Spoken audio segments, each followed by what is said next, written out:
life. This has been incredible. In fact, it's the most fun I've had in Diablo in a very long time, and that is any Diablo game, and I've played them all. Season 2 has got vampiric powers, which make pretty much every class and every build powerful. There's a number of them which you can choose from. You can even make builds based around particular powers, and that is just a lot of fun because it makes some builds that weren't viable before enjoyable and so forth. I'm playing a Bonemancer, and you can see that leveling is not an issue. This is just one example of a build that will get you from level 1 all the way to level 100, and this is a very strong build. It has been a strong build for a long time for Necromancers, but of course this gets taken even further in this particular season. I would recommend something like Blood Surge to go from 1 to 50, especially with a minimalistic approach where you use only ones you can require from dungeons. You basically don't enchant any gear, so the build is really able to just kind of hold its own. And then once you get to level 50, you can start spending a little bit of those materials you've acquired. And the reason for that is because everything's reset in the season. So again, if you're starting out, you'll absolutely be able to level a character up, get enough materials. And I know some of these are concerns for people who don't have much time to play. This character is level 85, and this used to feel really far away from 100, but not anymore. Just the clear speed that it has, and other classes or builds, as I mentioned before, you can just absolutely tear through mobs. You can see I'm basically just walking or waltzing my way forward as I cast these bone spheres and just continue to pick everything off as I move. Occasionally I do have to worry about my health and back up or retreat or use an unstoppable, but for the most part I'm really just marching forward and mowing everything down, and it's a lot of fun. So make sure you check this out on whatever class you like.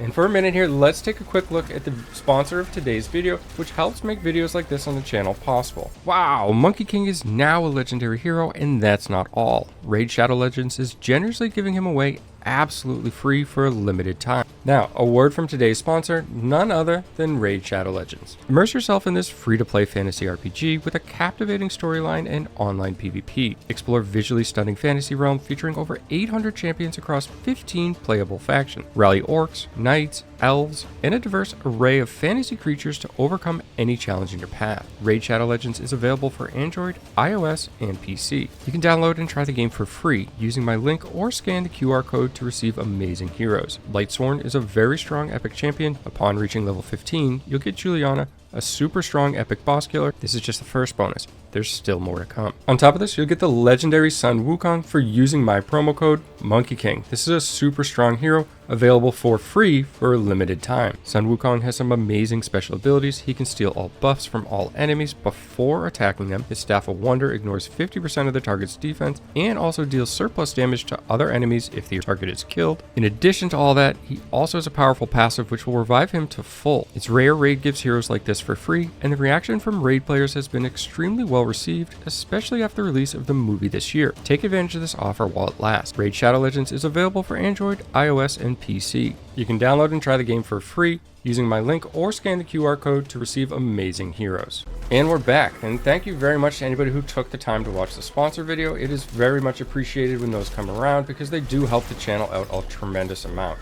With Bone Spear here, all the aspects, skill tree, paragon points, all that is detailed in a previous video that I put out. I'll leave that in the description, as well as the leveling Blood Surge build that I would recommend from 1 to 50. At this point here, we're progressing through the paragon tree, upgrading our glyphs, and I've really just been farming nightmare dungeons. I can do all of this solo, which is a big selling point for a lot of people, especially this point in the season. You may not have all your regular friends that you play with, or maybe you're a solo player in general who might be playing come the holiday season, or what very limited time you may have as we head into the new year. But this is a great build, and I would recommend this build. As you can see here, I'm just going to walk down this hallway, continually casting Bone Spears. I did get knocked out of the way for a second. If I get into any kind of trouble, I have the corpse tendrils there to pull everything in, and then I can just keep going. I can also bone prison the enemy like that. Can drop the bone prison when you need. You can also put that bone prison around yourself. But just the sheer damage that this build has is incredible. When you couple that with decent survivability it has as well, it's pretty unstoppable. The only way you really go down with this is if you run out of essence, which is somewhat rare, but you run out of essence and you get basically caught by a number of mods, you may go down. But for the most part, incredibly safe build. A quick change of scenery here as we go into another nightmare dungeon to continue farming that glyph experience. And same thing, I've selected this or the Carrion Fields because it's a lot more open than the previous one, and I wanted to show that this build will work not just in those really tight areas. I dislike hand-picking footage, just, you know, something like a boss kill that kills the boss in 1 or 2 hits. You could go through a number of rifts before that happens, or nightmare dungeons, excuse me. So I wanted to make sure that I put a strong emphasis on picking a wide open area. And this is out of all the sigils that I had, this was the one that caught my eye. So we're gonna go ahead and take a look at this. You can see it's still basically just devastating all the enemies. Basically the spear or the return projectile. And again, those aspects can be found in the video in the link description. Essentially, I'm only using my curse and a lot of times the corpse tendrils on the boss, and that's just to give damage reduction, also additional damage and multiplicative sources of damage and stuff like that. But for the trash, I basically can just keep my essence up by casting the Bone Prison, the Bone Storm if need be, just to kind of protect myself from numerous elites. And on top of that, my basic attack, the Hemorrhage, as well as Bone Spear, just keep you going. And you just fly through everything, and it's pretty incredible.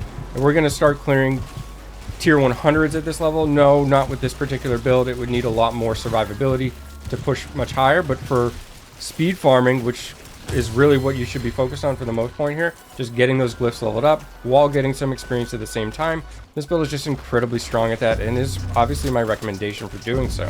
Alright, so let's get a good clump of mobs here and show off some corpse tendrils. So I'm going to try to kill just a couple at the bottom here, or one if possible. Fortunately, they return. So here, they're going to get pulled in, and that's great because you can then cast a Bone Spear through them, pierce them all, and do a bunch of damage to one target, essentially saving you spirit. On top of that, it's a good defensive skill just to kind of pull everything away. And with a bunch of elites like this, your Bone Storm, now I'm not using any other abilities. It doesn't do tremendous damage. It's just a great survivability tool. I am moving, of course, but I'm not casting anything. Now I'll start casting. And that's just to show you how much survivability that offers. My health pool did not budge the entire time, with multiple elites and other enemies on me, and that's really important because a lot of times people think of the ultimate skill or Bone Storm in general as kind of an AoE tool that you can take advantage of, and I think with this particular build it's important to know that that's honestly your best defensive cooldown, and you should kind of consider it that way and make sure that you have it available if the situation arises.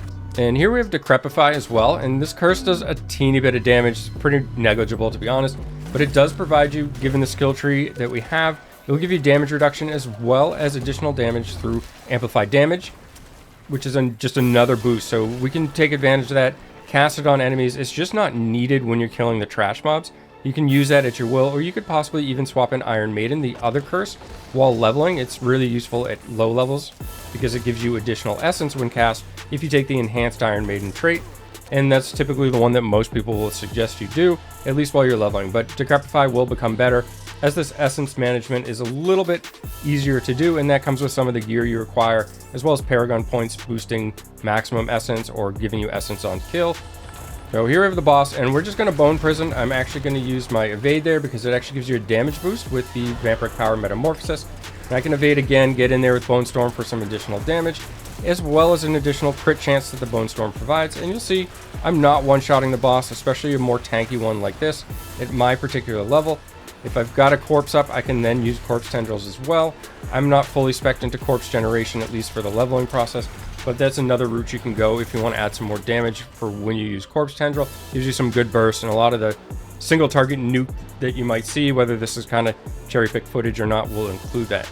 Guys, I hope this kind of inspires you not only to pick a class or any build to play, but obviously Bone Spear Necro is my preferred choice, at least at this stage in the game, where you're going to want to get in, make sure that you're making progress with whatever little time you have, and make sure you're moving forward, getting to whatever your goal may be. Maybe it's just getting a character to level 50, maybe it's getting to 100, maybe you want to see the seasonal bosses, or you want to push into some of these higher tier Nightmare dungeons. Don't forget to check out Raid Shadow Legends. You've got the links in the description, as well as a QR code during the promo. And again, thanks for watching the video.